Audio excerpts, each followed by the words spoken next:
Hi everyone, welcome back to another video from Crazy Gamer. In this video, I'm going to show you how to add friends in Pokémon TCG Pocket. To add friends in Pokémon TCG Pocket, first of all, open up the app on your mobile device and from the main screen, tap on the Friends button at the bottom of the screen. Once you do that, you will then need to tap on the Friends button once again at the lower left. And then, to add friends, go to the top of the screen and tap on the human icon with a small plus in it. Now, you will need to enter the player's ID without any hyphens.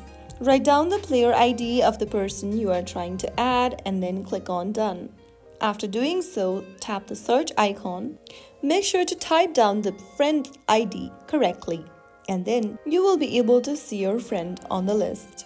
Tap on Add Friends right next to their name, and now, once they accept your friend request, you'll be connected as friends in Pokémon TCG Pocket. So that's how you can easily add friends in Pokémon TCG Pocket. If you found the video helpful, don't forget to like, share, and subscribe to our channel for more videos like this. I'll see you in the next episode. Stay tuned till then.